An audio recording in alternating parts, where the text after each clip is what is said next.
Welcome to the final season 1 episode of The Transformers.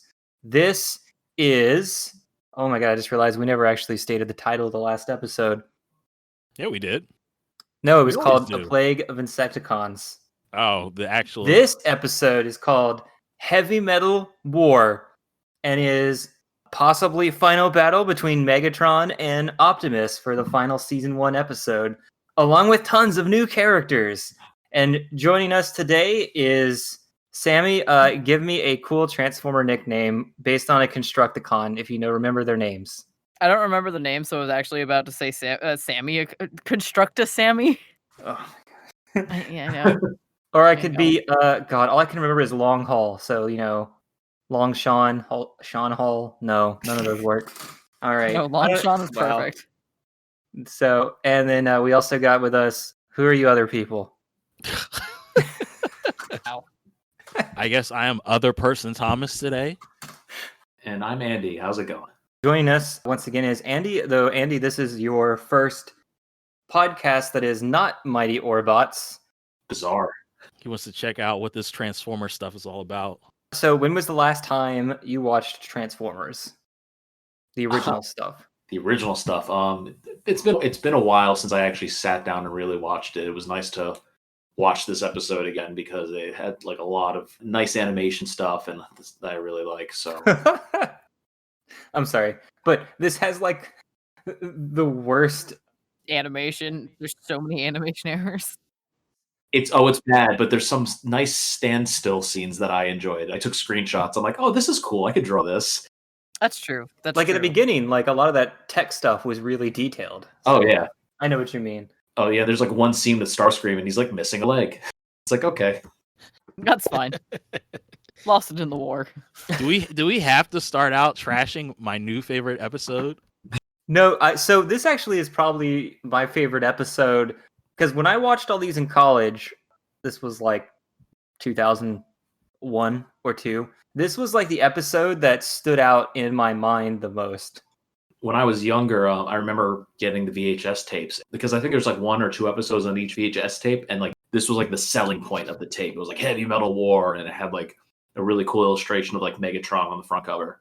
Yeah, I had a few of the VHS tapes. I think I had 3 of them, but they were all mostly the first episodes, like 4 through 8, I think. Or no, there was only 2 episodes a piece. It was like 4, 5, 6, 7, and then 8, 9, I think, were the ones I had. Because I remember Chip was in all of them, so that's, But yeah, like when I first saw this episode, the Constructicons appear in this episode, and I was like, am I remembering this incorrectly? I thought this was a Megatron Optimus battle with all the powers. I actually looked up the back of my DVD and was like, no, it says Heavy Metal War. Am I really confused? Because I completely forgot that the Constructicons were in this. I was thinking these were 2 separate episodes. Having coming into this for the first time, I was 100% confused. I thought that I missed an episode, that I was watching the wrong episode with the way they just appeared. And they were doing a lot of stuff for about, 5 or 6 minutes before their origin was actually explained in the middle of the episode. Yeah, like a minute later, he's like, it's a good thing we spent time constructing new things. But anyway, let's not get ahead of ourselves. Sarcasm not appreciated. For the writer, this episode was actually written by Donald Glut. If you remember, he was the guy that wrote the 2 Dinobot episodes originally because of his experience working on dinosaur books. If you want to listen to more about him, listen to our podcast episode number 16, which is the TV episode number 6, Divide and Conquer. And we actually still have 8 more episodes from him because he wrote a lot for the series. So anyway, now we'll get on to what we like and didn't like about this show. And just talk forever about it. Me, Grimlock, no like you. Andy, what did you like about this episode? What I liked, okay, I was gonna go immediately to what I didn't. As I said earlier, I really like some of the still animation. The animation was okay. It was fine. It was very passable. It's not the worst I've seen, but it's really has some really nice poses that, as I said, I took screenshots. I posted them on Twitter. I'm like, this doesn't look bad. I like how Huffer was validated. That I swear, I actually wrote that somewhere here because he was acting completely out of character. He usually always talks and is very defeatist and doesn't want to do anything. And now he actually volunteered to help pull Optimus's trailer. I was just like flabbergasted at this character turn.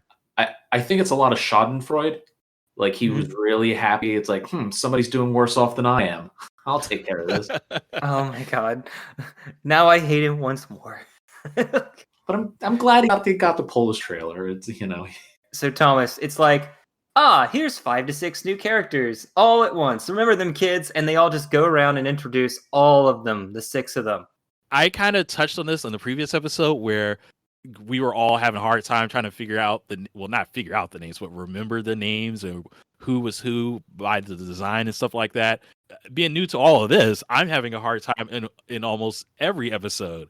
But this is one of the things that I liked about this episode, along with some other stuff. They actually took the time to do a roll call for everyone before we not before we got started. It was still in the middle of the episode, but they took the time to name each one of them, get it out of the way. Let's get a clean portrait of this new Transformer with a name. And I guess based on some of the stuff that you're saying, that this is going to be a continuing trend.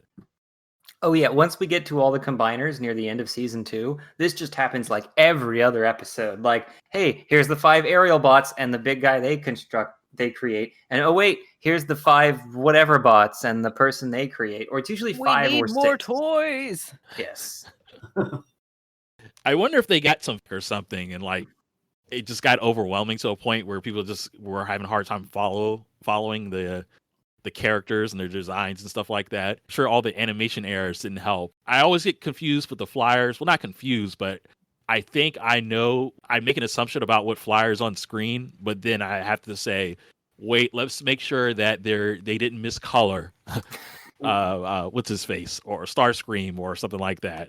Was there 2 versions of this episode? Because I remember seeing this on an old DVD set a long time ago, and there was like 3 Starscreams like going down to like the water. Okay, so that's what I needed to tell you, which I forgot to ask our other guest last episode. Where did you actually watch this episode from? DVD. What is your DVD from? Is it Shout Factory or Rhino? Whatever the silver case is. Oh, I have the Shout Factory DVD. Oh, so you're watching the good episode.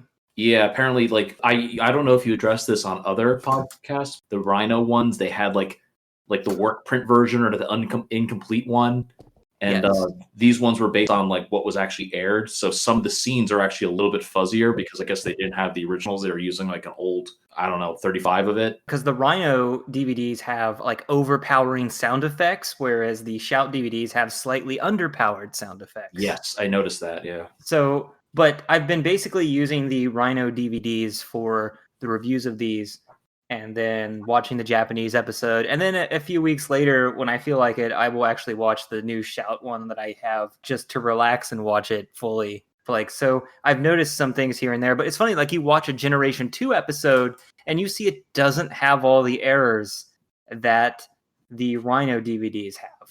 So it's like, how did they really go back and get the wrong masters unless they just didn't know how to, unless that was all that was available, or they couldn't find them when they first tried to release it on DVD in like the year 2000. Yeah. So No, Well, which one is closer to the original? Are they preserving some of the animation errors or are they fixing some of the stuff? So Rhino, basically there is a version that's pretty much done. However, there's still some errors. So they make corrections and then it's aired. So the Rhino DVDs got all the original episode prints before they went to correct the minor errors for the broadcast. So we're not getting the TV broadcast version, what we're watching. We're getting the changes before any other of the small errors were corrected. That's kind of odd. Yeah, and actually, at the end of the DVD, the booklet that comes and it says anything released prior to this has all kinds of errors. They Wait, what? Yeah. Do you want me to read? Want me to read what it says in the back? Can you take a picture so I see like what you're looking at to see if it's the same one I have? Yeah, but do you want me to read it? It's like a little blurb. Sure. It says Transformers DVDs released prior to our 25th anniversary edition were missing animations seen in the original broadcast. We did extensive research, found discrepancies between the original broadcast masters and the restored masters used for the last DVD release. Reinserted the correct animation, color corrected as best as we could to match the spot the shots before and after. But because a 1-inch master tape simply can't hold up to the quality of restored masters, you may notice occasional shots or even scenes in some episodes that seem slightly softer than others. So, and then they basically just take comfort knowing that we did our best. It's basically calling out saying, Rhino, you done goofed. Yeah. I do want to try to get the Rhino DVDs, or at least find like just the special features ripped from them, because they're not obviously going to be on the Shout Factory ones. But it's funny you mentioned that. I do remember old buddy of mine had the Rhino DVDs, and we watch them, and I go like, and I remember this episode. I remember all the errors in it now. Like everything was miscolored. It's all coming back to me. Yeah, well, we'll get there later. We actually have an animation errors section, so save all of that for when we're done with this section. Oh la la. So right now we're going with likes and I guess hates. So Thomas, did you like Humans versus Robots round 5, human construction equipment versus Decepticon Constructicons? Was that even a fight? It just seemed like we're the They were Constructicons. steamrollered. We're just gonna ruin everything around us. So yeah, that wasn't really a fight. They're just like, hey, let's fight. And then, they melt their cranes and tractors. And they're like, oh God, these things must be Decepticons because they just said they follow them. I have no idea what giant evil robots would be in this universe. So I like the part where Starscream was being a little turd. Which is most of the time, but where it's like, hey, Megatron, if you do this, this is technically cheating. Just saying. Yeah. Just wanted to point that out, buddy. Big old buddy. Wink. How would you not do this? Yeah, I like how the underhanded cheating Decepticon is telling Megatron that he might be cheating. Well, legality. It sounds like Starscream's been in legal trouble before. Yeah. But then so I will be positive, this is the second episode where Starscream is actually intelligent, because he's even like, well, Teletran 1 will detect us. And Megatron's like, got a response for that, but it's a stupid response. So, Yes. Agreed. I do like Megatron's response to Starscream pointing out the legal issue, where he basically says he'll win at any cost, even if it means destroying you, Starscream. Like, dude, I was trying to be helpful for once, and still I get sass. Whatever, I hope you lose. It's like he deflected it hardcore, and it's like, all right, this is not my problem, man. So anyway, I do like how Megatron just shows up and starts defeating the Autobots one by one. And then Optimus just shows up and goes, it's not like you to fight back, but whatever, I'll shoot first and ask questions later, and shoots anyway. I like how proud Cliffjumper was that he thought he did well. And I thought that was a response to Optimus saying, Autobots, hold your fire, and Cliffjumper just looks so happy not to be fighting anymore. But I know that Thomas, who's a Cliffjumper hater, will interpret it to mean that he was happy because he was already fighting, and that he hadn't quite registered that the fighting had ended yet. Well, he started the fighting. Like he shot Megatron, and he had him in like some kind of ice beam or something like that, and Megatron just broke out of it. Well, here's the thing. Because Andi saw this in the correct context, we watched it incorrectly. He's smiling after he freezes Megatron, but in our Rhino copy, he's smiling and reacting after he's told by Optimus to stand down. Because they put it in the wrong... The copies the versions changed that much. It's just this episode that is really poorly done compared to all the others so far that we've seen. Wow. But I do like how they cheer Optimus on later. They're like, you got this, Optimus. Like, he needs encouragement. He already decided that he was better than Megatron. He's like, I got this. Support is nice. Also, I thought it was funny that they wanted to let him talk. It's like, all right, hold your fire. And then Megatron could have been like, pew pew. Just kidding. Yeah. And also, he didn't defeat Wheeljack, right? Like, he defeated 2 of the 3 Autobots. Didn't Wheeljack's experiment just blow up in his face and he defeated himself? Yeah, his gun just backfired, yeah. and he was just kind of resigned with it. He's like, all right, this is normal. But what I was saying about the designs of the earlier is like that gun looked really cool. It was like a really cool, like spiky, like anime looking gun that had like 2 frames of animation before it exploded. That was where all their budget went. So in this episode, Megatron just basically is like, hey, by Cybertron law, let's have a fight. Winner has to be exiled. while at the same time he's trying to use his new Constructicons, because apparently Megatron isn't smart enough to make, or knows anyone smart enough to make the weapon that can make him harness all the power of all the Decepticon superpowers. So he had to invent new Decepticons that were smart enough to make the invention for him. That is what I got from Yeah, this. I guess I didn't notice that while watching it, but that is weird. Like, I have an idea of how to defeat Optimus, but I don't know how to implement it. Let me build a guy who can implement it for me. Going back to the first part of the episode when they steal like ominous, in my notes I have ominous purple thing. It's like, okay, this is it's Decepticon, it's purple. It was just like, okay, you know that this is going to be a Decepticon thing. It's purple.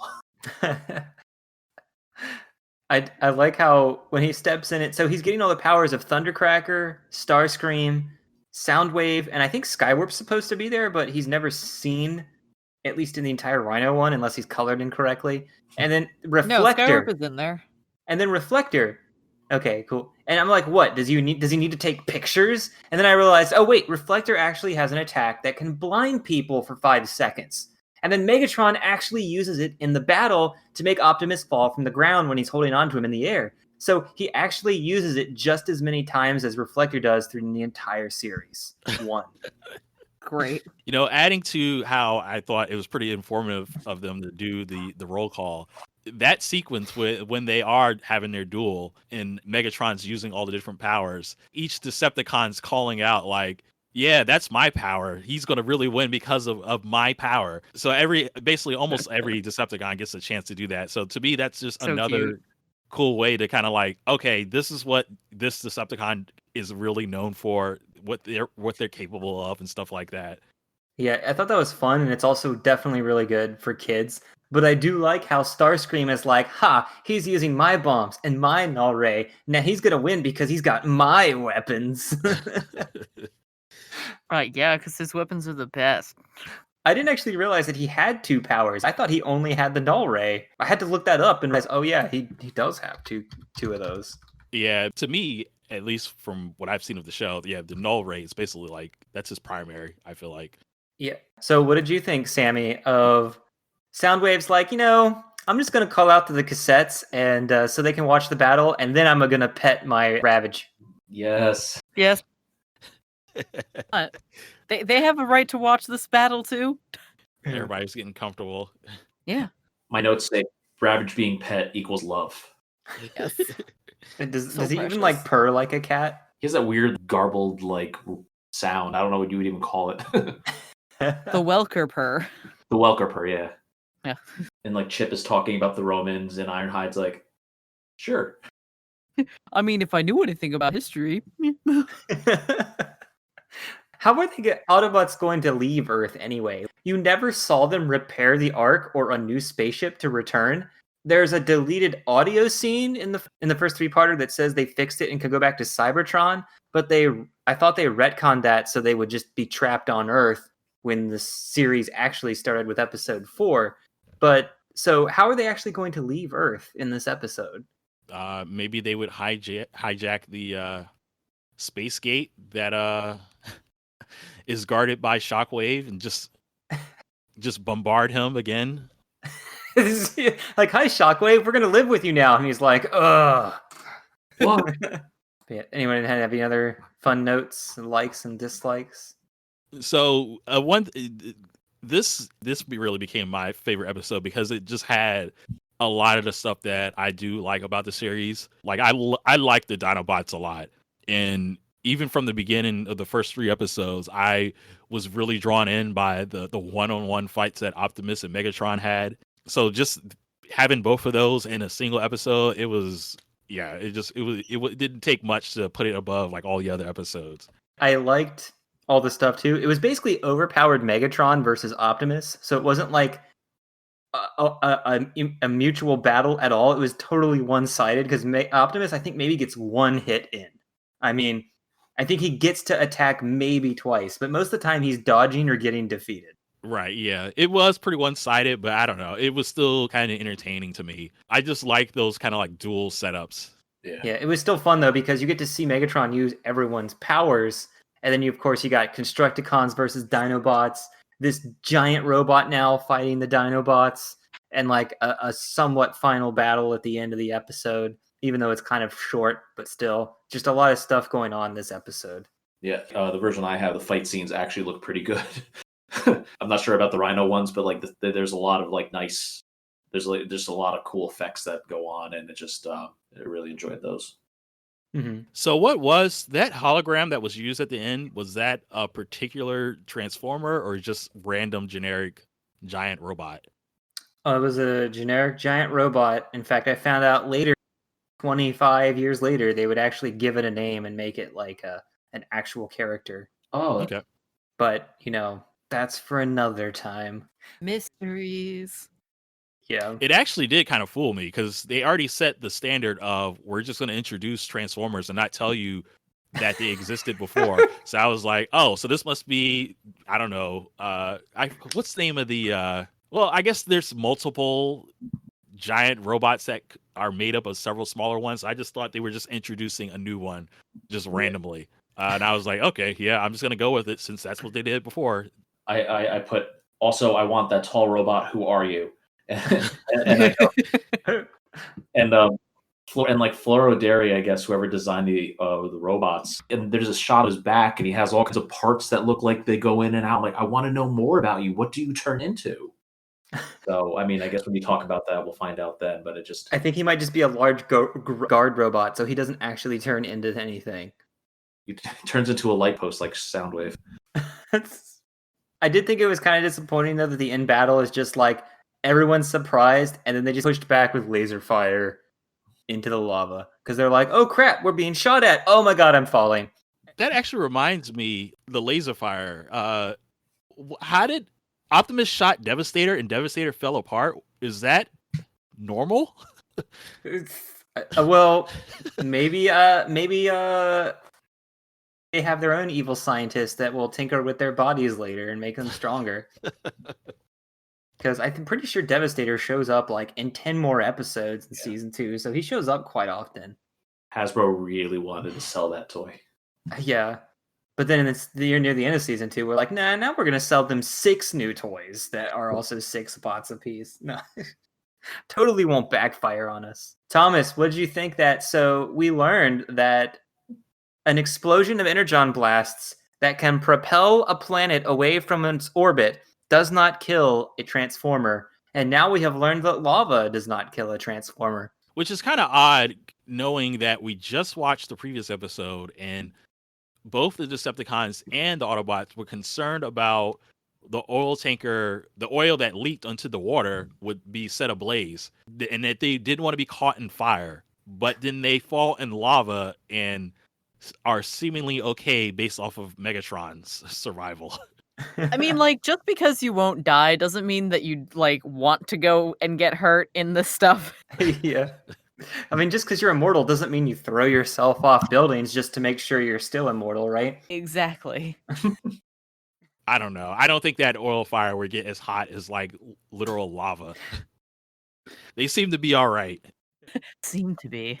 It did kind of seem like an end of series episode, though. They didn't know they were going to get renewed for season 2 because, like, all the bad guys just quote unquote die in the lava just in case, like, it would be a final episode. But I'm not really sure if they knew they were getting a season 2 at this point or if it was official or not when this episode ended. The way it just kind of ends with every enemy falling. Yeah, that was obviously a failsafe because like because like a lot of other shows, like even going back to Orbots, well, I won't reveal what happens, but there's like they're very meticulous about like, okay, this might be our last one, and we better kind of end it maybe. And same with this one, we'll end it maybe. I have down here, it's like, who can say if we won, provided if we get a second season. Who knows, Spike? The way Megatron, his quote unquote death was kind of weird too, because he falls in the lava, is trying to fight from sinking, then just gives up and sinks. but then comes back up to the surface to give his one line, and then that's the end of the episode. Okay, does this bother you or not? Like, can you just I like swim? how none of the Autobots are like, hey Optimus, I think someone's climbing out. Should we shoot at it? No huffer. No, that's for season 2. Like he's screaming at them, saying, "I'm gonna get you again." Optimus, what's that voice? Don't worry about it, Timmy. Something I thought was funny was depressed Optimus Prime. They like drive by the Dinobots fighting these new Decepticons they've never seen before, and Optimus is like, don't get involved. We're already exiled. We got to honor the agreement. Whatever, and just drives by them. I'm like, is he too depressed to care at this point? And they're all just hanging out inside the base, doing repairs, and like there's a whole battle going on outside that they're not concerned about. And I'm just like, are the Dinobots not true Autobots to you guys? Are they like not being exiled, so you were just gonna abandon them there anyway? Like, is that why you didn't care? Because you're like, they're not real Autobots. They're made, I guess, because they were made on Earth. That the Cybertronian law doesn't apply to them. Oh man, there you go. Oh, that's right. And the same with the Constructicons. But then again, Megatron doesn't get involved and help his Devastator either. He's just like, meh, they don't need help. Like, I created this really cool robot. Isn't that right, kids? Turns to audience. Eyebrow. I did like a lot of the trash talk during the battle with Optimus and Megatron, though. That's just kind of fun stuff. So, Andy, any other likes or dislikes? I don't like Devastator without his visor. He just looks weird. Oh my god, yes. I have that in animation errors too, because I was like, he's really flat with just eyes, and then it cuts to him the second time, and he's got more details. Yeah, finally. he has like a visor the second scene, and then back to no visor, and it just was like, I think that might have been like an initial design because the designs changed. Like I guess the series progressed. It almost seemed like it was a rough passover, and then no one went back over to add the details. Yeah. Oh, what else? What I also liked is that they kind of gave the Constructicons personalities a little bit. Like, I guess Mixmaster was kind of like a more science guy, where he was like talking about putting all the acids together, like getting all that acid ready, and he was like going over the math of it. Right. But it was all for like 1 second each. Mm-hmm. And I don't know if I think the other episodes they give them more personality, but I just like that they were starting to do that. So it's not all just, they're not all just like one construction. Yeah, like the episode before this is the Insecticons, and it didn't seem like any of the three of them had personalities that stood out. It seemed like they were all the same kind of character. Yeah. So next, we're going to move on to animation errors, and I have probably more than any episode I have noticed before. Yeah, this is a hot mess. Obviously, if someone wants to bring up any of the Starscream stuff before I do. Every time. There's 2 that I caught. I didn't actually catch the leg thing. Whoops.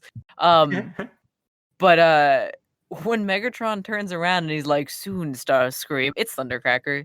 And he's just talking as Starscream too. And I'm like, wow, you colored several frames the wrong color. Yeah. And then there was the point where like they're all boasting about their powers, and I'm pretty sure one of them was not the right voice to the right robot, and then another one was Starscream talking to Starscream. Yes. I remember that. Yep. I mean, I don't mind. I love more Starscream, so just more Starscream. There were some funny ones, like when they first arrive at the scene, everybody transforms from their car into their robot form, except for Ironhide, who is a robot that transforms into a car for no reason because they used the wrong scene. And then all of a sudden it cuts to him, and he's magically back to robot mode again, responding to dialogue. It's fine. He could have transformed in the interim. Yeah, that was weird. The only other one that really stood out to me was towards the end when the Dinobots were heading out to fight the Constructicons, and while they were walking out, they were all one color scheme, but then while they were standing at the entrance of the cave, they were a completely different color scheme, all of them. The Dinobots? The Dinobots, yeah. Okay. They flip colors, yeah. Did you notice any of this stuff too, Andy, or is a lot of your stuff a lot more cleaner? It was like as like the little blurb said, like there's some scenes that were like a little fuzzy, so I don't know where they got those from, but but there was one scene on my DVD where they just didn't finish Starscream's leg as they're landing to the fight area. it was like paint. They just didn't finish it. I saw dust. I remember that scene, but I didn't look too clearly. I just remember dust. I was like, oh, so you have no background, so you're like, just add some dust there. They're on top of the canyon. Yeah. I will point out, I don't know where we could put this in, but like I think this might be the last episode where Prime's helmet kind of looks as soft and round as this. Like the other helmet, like later Like in a the baseball cap? Yeah, like it gets a little like his brim like becomes non-existent, and like his like side, I guess. Oh yeah, It's a I little did like chunky. that design though. It's a really beautiful design, and I just love the spike. I love like the little spikiness of his antenna. It changes slightly, but it's a very obvious change if you compare them Mhm. side by side. One thing I noticed that was very obvious: Optimus drives out to battle, and then it freezes and cuts to 2 seconds in the future where everyone is driving behind him. I'm like, okay. And the weirdest thing though is, okay, I got two things that are not animation errors. When Optimus loses, Chip's face is so distraught. It is so hilariously looking. Like you need to go back and see it. Yup. It is ridiculous. Is That that was like a slow zoom in terrifying. thing? Yeah. But before that, Actually, there was an error though. Megatron shoots Optimus, and Optimus's chest just explodes. They didn't actually animate the laser blast from his cannon hitting him. At least in the Rhino version. It might have been actually a laser blast in the one you watched. But yeah, I feel like everything I caught was the bad Rhino errors. Like they're so glaring. But yeah, so what did you think of Chip there, Sammy? Yeah, no. Yeah, in that specific scene, terrifying. But also, like, yay, Chip's back. I don't feel like we haven't seen him in a while. Yeah, I feel like he's only got 1 or 2 episodes left, and then we never see him again. Like he's not Oops. in season 2, really. Like they just started writing him out. I guess they're like, one teenage kid is enough. We don't need 2 of them. As I mentioned before, I thought Chip was a main character in the series. So when I watched them all in college and was like, Chip just vanishes, I thought he was everywhere. Like as the series went on, but I guess not. That was just me growing up with those VHSs where he's in every one I owned. Oh, the other non-sound error was actually a sound effect error. So in the opening, when the Constructicons ram the tractor, the first thing they do, or whatever the construction is, the sound effect for the crash, I kid you not, is a door opening sound effect. I'm just like, that is not a crash sound. Like you can't like alter that and make it sound like a crash sound. But a pretty big error when Megatron teleports away with Skywarp's ability, it almost looks like he leaves behind a hologram standing in his place because then the boulder just hits him. And like he doesn't move, only for it to cut to him teleporting behind Optimus. It's like really obvious because Skywarp doesn't leave a phantom image of himself behind him. I did notice that. I didn't know what was supposed to be normal because, yeah, I mean, he's clearly there. He doesn't move away. You don't see him anywhere else. He throws the boulder, and after the boulder crashes, that's when he appears. It's like he can go to another dimension and hang out for a little bit and then just reappear. Yeah, I think they were supposed to add I don't know if they added the Skywarp teleporting effect, which they do when he reappears, if they used it when he was disappearing, because I don't remember seeing it. I just remember hearing the sound effect noise, but then he just kind of stays there. And I'm like, all right. But so does anybody have any more animation errors before I finish with the biggest one? Nope. Go ahead. Okay, so the biggest animation error was movement. There is no vertical or horizontal panning in places that it should be. So a lot of the scenes don't make any sense visually when you're watching them. Like the Constructicons change and the pan up is missing, so you're just staring at their bodies and their lower bodies. And like people are reacting to damage and then the scene isn't moving with them as they fall into the background. They just fall off screen. And I'm like, what the hell is going on? Like, and I found out that no, a lot of the panning is just straight up missing for this episode, but it was corrected for the actual TV broadcast / the shout release. So, Andy, you got to see like the good stuff. I kind of wish I saw the bad stuff because this sounds entertaining. There's a cool shot of like I was gonna say the Devastators, the Constructicons being like really scared of the Dinobots, and it's like goes from right to left, and that looks really cool. But I'm wondering if they just didn't do that in the the Rhino release. Oh, probably not. I don't remember any panning anywhere really. Just cuts and cuts. Wow. Yeah. So after this, we go into the deleted audio section. They must be terminated. And there's actually quite a bit of extra dialogue for this thing. You've got us curious, Wheeljack. What's your big surprise?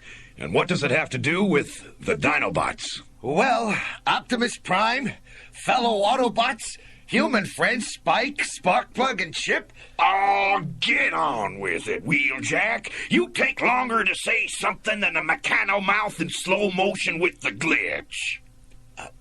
Yes. As you know, the Dinobots have always been, unpredictable. Kinda clumsy sometimes. But I've been reprogramming them, so just watch.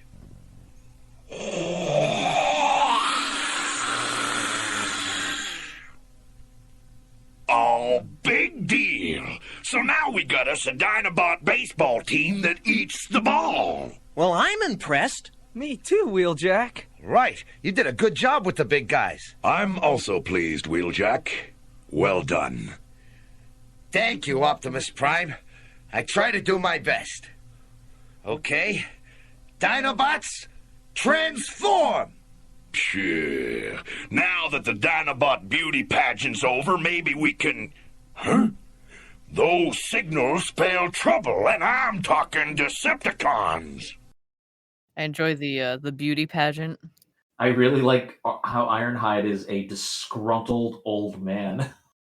Yeah, I couldn't understand the context because the script doesn't actually list what's occurring. It's just the dialogue. So I'm like, well, they say something about a baseball. Like, were you getting them to hit a baseball with a bat? I'm really confused. Yeah, or they threw a ball at him or something and they caught it. I don't know. Yeah, but it was just funny because like it's an actual whole deleted scene where this is what they were doing before Megatron showed up, and they actually do set up the Dinobots so they don't just appear randomly in the third act. What I have with my notes, I have like, oh, Dinobots, they got better. I also like Wheeljack's, yeah. I laughed at that. So that was fun. So the other one is actually the real dialogue. When Megatron talks to Optimus, his dialogue doesn't kind of make sense because he's like, remember we've been fighting together forever, and then we fight. Goodbye. And I'm like, what? And so this is the full conversation. I come about a matter of Cybertron law, Optimus Prime. Our war has gone on for millions of years. Decepticons fighting Autobots with no end or victory in sight. A sad but unavoidable truth. So long as you seek to dominate the universe. But Cybertron law may provide a solution to our seeming. I refer to the age-old code of combat, in which opposing leaders, you and I, Optimus Prime, may do battle. Yeah, I just thought that was funny because he's like, we've been fighting a long time. And Optimus is just like, well, yeah, that's because of you. What does Megatron say like at the beginning of that? Before you what me? I don't remember. Wait, before you because shoot it me? sounds it sounds like before you dunk me, and I'm like, what?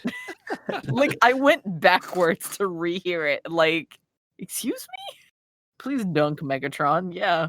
It just seems there was a lot more dialogue that had to be cut this episode because there was just so much going on in it. Yeah. This is actually really long, but it's just really fun. But so the next one is actually, but it's just an entire long dialogue of more snarky Starscream, and then Yes. Megatron actually explaining more of his plan. So I'll see you all back here in a minute and a half. Prime is as good as beaten. With all due respect, Megatron, I suggest you not celebrate your victory prematurely. There might be one flaw in your otherwise flawless plan. And what might that be, loyal Starscream? The Autobot's computer, Teletran 1. If it detects your deception, it will alert Optimus Prime. It won't! Teletran 1 has already been accounted for in my master plan. Scrapper, you and the others have your orders. Constructicons, transform! I chose these caverns as a temporary base because of their nearness to Autobot headquarters. While all the Autobots are assembled to watch my combat with Optimus Prime, my Constructicons will tunnel their way beneath those headquarters. Then enter the control room and destroy Teletran 1! Optimus Prime won't know what hit him!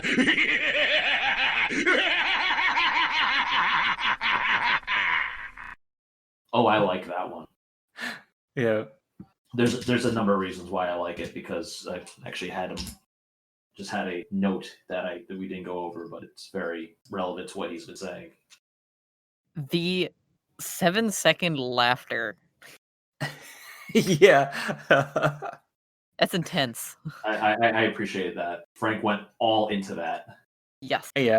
Yeah, it's just funny because he's like elaborating more, like, oh, that's why we built this base here. It can lead directly under their arc. And I'm like, oh, okay, that actually makes more sense now. Yeah, they went Important underground information. there, and it just like, wouldn't it be faster if they just got a little closer? Because that would take days and hours, you know? Yeah. But then I was like, I'm putting logic to a kid's cartoon, so silly me. So I just kind of poo-pooed it. Thomas, what'd you think? Pretty much the same. Like I don't know. To me, it's kind of curious, just the cut out audio of just like the longer dialogues and stuff like that. It just makes me think about all the little weird things that I've noticed with the show, like how much of that would change with that context. It just really just gets my mind going, just like why things are the way they are. There's actually some smaller cutscenes, like Optimus telling everybody to be honorable and not fight Megatron, even if he does something funny. Chip actually states that Optimus's strength is better than Megatron based on his data. And then, Optimus going, blah, blah, blah, I won't fail humans of the Earth, at least in 2 different instances. And then one guy actually says, hey, Megatron read his mind like Soundwave. And then nobody seems to catch on for some reason. And then Optimus says he has a plan to defeat Devastator, but then that never actually happens because in the episode he just shoots him. I do have one last small thing for you all to listen to that all you Starscream fans will enjoy. Yes. Without our power chip rectifiers, we're lucky we can still fly, Megatron. I wouldn't want you walking to the show. That might tip our hand. You will remember to return our chips once you've used them against Optimus Prime, won't you? This is beautiful. Sorry, I listened to slightly more than what that was. Yeah. But I just love that because Starscream's like, you still have a need for us, right, Lord Megatron? You're not just gonna keep all those powers to yourself. But I just think it's funny that somehow their powers on certain chips that affect their ability to fly. Power. So, yeah. Oh yeah, I power. didn't put that together. I guess that makes sense. I mean, it does also explain, like earlier I made fun of the fact that they got easily defeated, but they all are also less powerful now because all their chips are in Megatron. Andi, our next subject is retcons, if there were any retcons in this episode to previous episodes. So in this episode, the Constructicons were created on Earth like the Dinobots, but somehow the Decepticons are actually able to make their creations smart. No, Wheeljack's just dumb. Wheeljack's just dumb. Well, he actually is able to increase their intelligence in another episode, but it's just not as much. Started with that. Yeah. Damn it, Wheeljack. Yeah. And it's funny because they're the opposite. They created the Constructicons to be smarter so they could construct his plot weapon. So, yeah. Don't tell me what to do. I do what I want when I want. So, Andi, this is everyone's favorite segment, Starscream blunders and other stupid moments. The one thing I thought was the stupidest thing in this episode is Megatron's plan for Teletran 1 is to destroy it. You would think the Autobots would come back and be like, man, we were exiled. Hey, why does Teletran 1 have a giant hole in it? Like, maybe they don't want it to detect something. Why didn't they just use Soundwave to infiltrate or hide somewhere in the base and use his powers to disrupt Teletran 1's signals so it couldn't actually alert them to anything. Or like some BS device they make up outside that disrupts Teletran 1's, I don't know, telemetry signals or whatever. So, just something else than just blowing up something so that the Autobots suspect something is up. In fact, Megatron is so proud of this plan, it's what brings them all down at the end of the episode, because he's like, my plan is working perfectly. Then everyone comes out and goes, pew, pew, pew, pew, and they all die and fall off the cliff. Does anybody have any other stupid moments in this episode, or was it? Not really. Nope. Like I said, this is a great episode.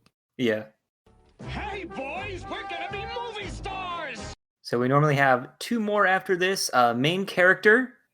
I don't think there was a main character this episode, unless you count Optimus and Megatron. I mean, I know the Constructor here, but they're not prevalent, even though they're introduced this episode. Anyone think there was any main characters, or was this just a giant fight episode? Megatron. But yeah. Giant fight, yeah. Energy! And usually we discover what weird Megatron energy plan is this time, but actually there was no energy plan. This was just him trying to take advantage of the honor of Optimus Prime to defeat everyone. Well, in the beginning of the episode, they set up that it's going to be an energy plan with those workers and whatnot. I forgot what they said. Yeah. They were like, this can do whatever, ever, and then they just kind of dropped that. But it was like, so I don't know if that was a bait and switch, but I thought they were going to go, that was going to be more of a thing in this episode. The pieces they got to build, which obviously was a thing, but. So did we have to look up energy discs that exist in real life that harness Earth's magnetic field for electricity? No, because that's fake. Because most of the time they're actually going after real stuff, like dams, like hydroelectric plants, solar panel plants, things like that. So does anybody have any last thoughts on the episode before we get to the character spotlight? Nope. Nah. Andy? No. Okay. So when we're done with the episode, Andy, we have a character spotlight. We have 2 today where we go over their original figure quote and biography, and then their fate after the movie. And we're actually going after Sideswipe and Sunstreaker today because they are twins. Oh.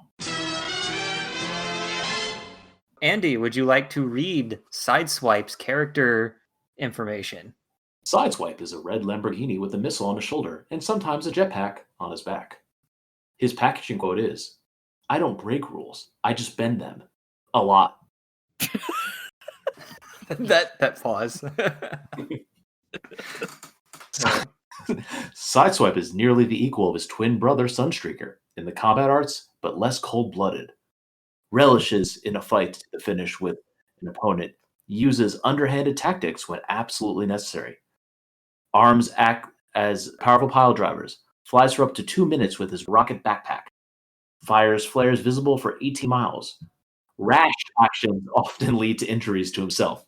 Takes them all in stride. So would you have you seen Transformers enough to think this matches his actual animation character as opposed to the figure biography?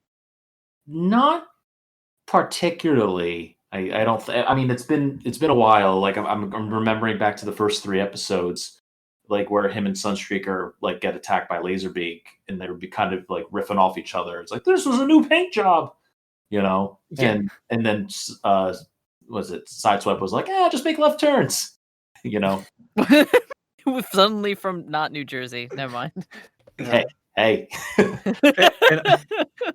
and I don't think he ever uses underhanded tactics like this, but otherwise No, but the rocket pack is spot on because he was like, "You want my rocket pack, Prime?" It's like, "Yeah, give it to me."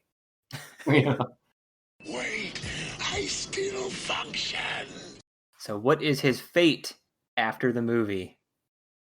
A storyboard scene from the movie had Sideswipe and all the Autobots with missile shoulder cannons fired Devastator to ward him away. He does not appear in the actual movie, however, the Headmasters made their own flashback of this battle and Optimus dying since the movie was not released yet, and they had Sideswipe present in the battle. He then appeared in the present to fight the Decepticons. His only canon appearances after the movie are eHobby comics packaged with exclusive figures, including one where he reconfigures body into a GoBot body to increase his speed, and then later returns to his original form. So this has to be your favorite robot. Sure, why not? He turned into a GoBot. He betrayed his own brand. Listen, His own race. listen. Listen, if he has to go out, he goes out with a bang or a really pathetic whimper, whatever. Yeah, real pathetic whimper. But yeah, it's weird because this is why, I don't understand why he was in that Devastation game. Like, because I didn't remember him when that game came out. I was like, who is this? I remembered everyone else but him. And like, it wasn't until I started doing this podcast and watching the episodes again that I remember he existed. I mean, I've always appreciated Sideswipe's design. I really like his original toy. He is very handsome face, and I think it's because Michael Bell did the voice and he was still around, and he did a couple other voices, like including some Constructicons. But it surprised me that Jazz wasn't in it. Obviously, Scatman Crothers has passed, but like, I'm sure they could have found a sound alike or somebody else doing it. That just surprised me that Sideswipe was in it and not Jazz. So I got some fun facts here for you. My favorite is the quote from the TF Wiki site says, he continued serving the Autobots into the year 2011, where he was stationed on both Athenia and Earth simultaneously, but nobody noticed. Oh. Because in the Headmasters cartoon, he's actually animated in both locations, as if each section was done by a different animator. Oh, wow. So, Thomas, you want to start with the fun facts? No one knew how to draw Sideswipe's arms in the cartoon. It was either 1, jack piston hands, 2, flat piston hands, 3, 2 piston hands, or 4, drill hands, or 5, holding an actual drill in his hands. Oh my god. This inconsistency is because Sideswipe never had a model sheet for the animator's reference. It's funny. That is funny. In Japan, his name is Lambor, either because he's a Lamborghini or because Lambor is a pun for reckless, violent, or rough. His original figure came with a rocket launcher you could mount on his shoulder that would shoot a small projectile. In Cantonese, his name is Swipe. In Russia and the Ukraine, his name is Apricot and Krutabi. I love the name Apricot. Yeah. Those translate to uppercut and tough puncher. Tough puncher. Yeah, all these names for the Sunstreaker and Sideswipe are hilarious what they are in other countries. In Hungary, his name translates as striker. Italian translates as arrow. In China, his name translates into horizontal cannon. I feel like that should be the name for Megatron. Yeah. In France and Canada, his name essentially translates as bro. Bro. Yeah, I like the Brobot. Yeah. Sammy, you want to read the rest? In the toy line with official car brands, Alternator's Sideswipe is a Dodge Viper. His body was originally for Trax, but because Chevrolet eventually allowed them to use their designs, he was changed to Sideswipe very later on, even though many features resemble Trax original figures. Ho ho. Sideswipe was changed from 1 word to 2, and then later back to 1 word. This is because in the 90s, another toy company held the rights to single word Sideswipe, but despite this, Hasbro still released the Generation 2 figure with the single word anyway. In 2003 to 2007, his name split between both depending on the figure, and in 2008, Hasbro finally refilled for the Sideswipe name and obtained it, and Sideswipe became a single word character again. Then, in 2012, Hasbro filed a double word Sideswipe just because. And I couldn't find if they actually obtained the copyright for that. I only found out that they filed for it, not that they actually obtained it. It's also just a mess. Yeah, I know. For a space. Oh yeah, and I wanted you guys to look up Q Transformers, Sideswipe, and Jazz because they actually, the same company that makes the little boxy Rodimus that we have, because those actually looked kind of cool. I'm looking it up now. Just not Sunstreaker. He looks pretty terrible. Yeah, they're okay. Jazz definitely looks better of the two. Yeah, and it's weird how my interest in Transformers figures is mainly just the smaller ones, not like the big ones that everybody usually wants, unless it's Cyclonus, maybe. So the small ones are cute too. Mm-hmm. I think I have Trax in this one. This version. Yeah, I have the Rodimus, and we've seen a few others that look awful and look good. throughout the This episodes. jazz figure, why does he have like a weird like smile on his face? It's funny. Can I do the spotlight for Sunstreaker? Yeah. Oh, so what do you guys think of Sideswipe? Yeah. The rest of you, does he actually stand out in the series? No. Oh, Thomas? No. I think the only reason I remember him is because he's Sunstreaker's twin brother. Because Sunstreaker at least has a, though awful, personality quirk that lets you remember him. He also has like an entire episode to himself too. I think in season 2. Okay, Sammy, you really needed to read Sunstreaker, so go ahead. Yeah, he's a good boy. Sunstreaker is the yellow Lamborghini, also with a rocket pack. He shoots his arms at people, apparently. The entire arm. His packaging quote is, "They can't beat the best." Packaging biography. The complete egotist, Sunstreaker thinks he's the most beautiful thing on Earth. Loves his sleek styling, contemptuous of other Autobot race cars, particularly his twin Sideswipe. Fires laser-guided ground-to-air rockets and high-energy electron pulses at 300 bursts per second. Tough polymer steel skin resists artillery. Not really a team player. Can be baited into dangerous situations, but is very calm, competent, and a ruthless war warrior. I thought that was a weird way to word it. Ruthless war warrior. Yeah. I mean, I guess that's kind of right. Yeah, I mean, all this is pretty accurate, except that, he can resist artillery with his body, because I don't Yeah. think anyone has that ability in the Transformers. I mean, it'd be very useful, but It's just like, oh no, something's coming, and they just pick up Sunstreaker and use him as a shield, I mean, that should be a comic. Wait, I still function. So the fate after the movie. During the movie, Sunstreaker was at Autobot City and was hit by Hot Rod before the attack, yet was somehow also on Moonbase 1 and later flew with Optimus to Autobot City where he already was. However, he does not appear anywhere else once the ship has landed. As with Sideswipe, he was present in the flashback battles and Headmasters, but he was also shown in the present battle too. He later combined with Optimus Prime into the combiner Optimus Maximus to fight Mega Empress. He then traveled to Hawaii for some beach fun. Not much else afterward either. I mean, look, once you go to Hawaii, you're retired. You're done. You're done saving humans. Like, he's just out to relax. It's just, yeah. He doesn't do too much either. The last 3 we've gone over have not had these really, long, lengthy backstories, except for that combiner part. So, Andy, do you want to read some Sunstreaker's fun facts? Fun facts. No, they're sun facts now. Fun in the sun facts. Mm-hmm. Sunstreaker Sun Facts. Vitamin D and, In the original Bible, his name was supposed to be Spinout. In France, this translates to Solo. Hebrew, Hungary, and Portuguese translates to Sun Scanner, Sunflasher, and Sunbeam.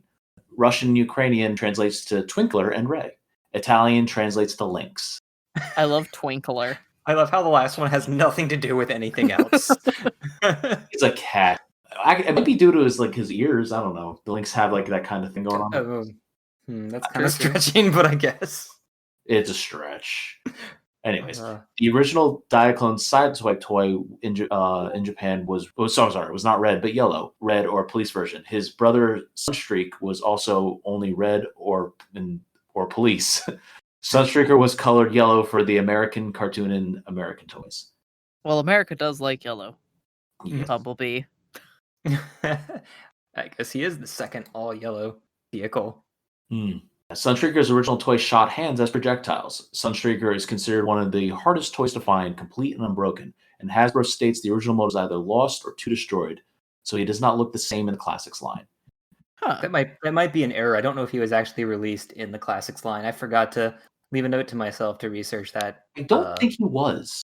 So, are we talking about the re-release toys, or are we talking? Yeah, there was where they re-released him to look exactly like the old ones. I have Rodimus and in that set, so he's except for using lead paint. I mean, they all look exactly the same, except for they use the same molds. But I know some of the molds were lost or destroyed, and they couldn't actually do that for a lot of them. Oh, I know they did. They did Sideswipe. A buddy of mine had him. But yeah, Sunstreaker was one of those Diaclone toys that was never re-released. Thomas, this quote is for you. Read the next one. A Masterpiece 2017 figure of Sunstreaker comes with an alien head, which is a disguise he used in one of the cartoon episodes. and also comes with everyone's favorite human chip. What? You like you have an alien-headed Transformer, and then they just decide to throw in here's a chip, like a bonus figure, just chip. Yeah, it's with the this only random chip alien figure head. ever made was 2017. That's it. With this figure. Oh my god, that's funny. Well, I have one question. Are the chip molds still intact? Can we reproduce more of those? They didn't make them until 2017. The humans never had figures. You couldn't go buy a spark plug figure. I mean, you don't need them. He just had a He-Man body. A Japanese magazine stated that the Red Alert and Sideswipe were brothers, most likely because they shared the same mold, and because Japan didn't get a Sunstreaker toy during this time period. The Japanese dub kept the English Sunstreaker and Sideswipe brothers' words and actions, but never actually inserted language stating Red Alert was their brother. But despite this, most people and future writers usually put all three characters as brothers or triplets. Oh, that's cute. In Europe, Sunstreaker was accidentally sold with Sideswipe's packaging, stickers, and instructions. Whoops. Hasbro stated that Sunstreaker was the first transforming toy that changes from a robot to a full car and back again. This was created in 1983 by Kojun Ono for the Diaclone line. He was based on design of the 1978 Microman toy that could only half transform. The Sunstreaker figure would also come to America in the original red design as Diacron DK1 before being removed from the shelves to be resold and rebranded as a Transformer. Man, I'm wondering how much that original Sunstreaker is then. Or a Diacron. Yeah, it's like, I think he's the third figure that was sold here before being acquired. I remember Shockwave was sold here, and so was Sunstreaker. And I think there were two more that were sold here in 83 before being, like, done the same way, but now I forget from who we reviewed over the time. Yeah, I was looking on eBay for like the pre-Takara Transformers, and they have that. I don't know if you've seen him. He's like a gray little watch that like just he like clips onto a watch band, and all he does is turn to a squarish robot. But the art on that for the original toy was really nice. But that one auction of it completed is like $700. Yeah, Wow. makes sense. And the thing is like no bigger than like a quarter. It's like like $1, we'll say. Wow. It's a lot. Wait, I'm enjoying that apparently the Diacron box says robot/car of the future. Okay. That's fine. Yeah, so it's funny because I don't really remember Sunstreaker too much from the cartoon. I only remember him because I had, like, I do remember him being present in the children's book I had, and, like, him, like, talking about himself. He was kind of like the way in Transformers Prime, the Decepticon, what's his name? Oh my god, my brain is gone now. The red guy in Transformers Prime, the Decepticon. It wasn't Sunstreak? Oh, the egotistical guy who doesn't like getting his finish cut up in Transformers Prime. Sammy, come on. Knockout? Did Knockout, you forget yes. Knockout? Oh, Yes, Knockout, sorry. yes. The best Transformer? It's the end of the day. Come on. Excuse me? No. Yeah. No. But yeah, no, I was like, when I first watched that, I was just like, this kind of like Sunstreaker's character a little bit. But one thing I think is hilarious is Sideswipe is actually a main character in the Transformers Robots in Disguise show with Bumblebee and Longarm. And there's actually an episode where he gets a dual personality that becomes like Sunstreaker and is really egotistical for an episode. And I found that one pretty hilarious, like a callback to these things. Because like Sunstreaker doesn't actually exist in the Transformers Prime universe, so they could do that. True, but I definitely do enjoy Knockout more. Yeah. But, he's also voiced by Darren Norris, so that's big plus. But Andy, one of the funniest thing about Sunstreaker is we there's a book we reviewed where he's just fawning over himself in a pool of water because he thinks he just looks so great. And that gives Devastator enough time to sneak up on him and trash him and capture him for Megatron. As you do. Oh, yeah, I remember that. That was pretty funny. Is that the one where he's like in jail? They put him in jail? Yeah. With his gun, and he just starts shooting at them. So, does anybody actually remember Sunstreaker from the original show? I do remember him complaining a lot. Like in that one episode we watched a while ago, he's just constantly complaining about water damaging his finish and all that stuff, and it gets kind of annoying. That's all I remember about I mean, it. I like those types of characters, so oops. Yeah. I mean, I like Knockout too, but in this one, he seems more So whiny. good. In Sunstreaker seems really whiny in this in That's true. G1 at least in season 1. So he seemed really like cool and actiony in the 2, he gets 3-parter. better. In the original pilot, he seemed more action oriented, probably because they didn't know his personality yet. So, any final thoughts here on Sunstreaker or Sideswipe? No, good boys. What bros? So cool, Andy. Thanks for joining us on this episode. No problem. Thank you very, very much for having me. I had a lot of fun. Got to get you on the actual reason of our podcast, which is Transformers. Wait, it wasn't GoBots? Sammy told me it was GoBots. You're going to go find that GoBot body of Sideswipe now, aren't you? Probably. So, all right. Well, thanks for joining us, and we're going to sign out for this episode. So until next time, please do not use the word insert name streaker after your name. That will sound very weird. This is this is Sean Swipe signing off, I guess. So Son Sammy. Thomas out. I'm still thinking about Knockout over here. Sorry. Yes. And Andy, you can sign out as well. Bye. All right. Good night, everyone. Good night.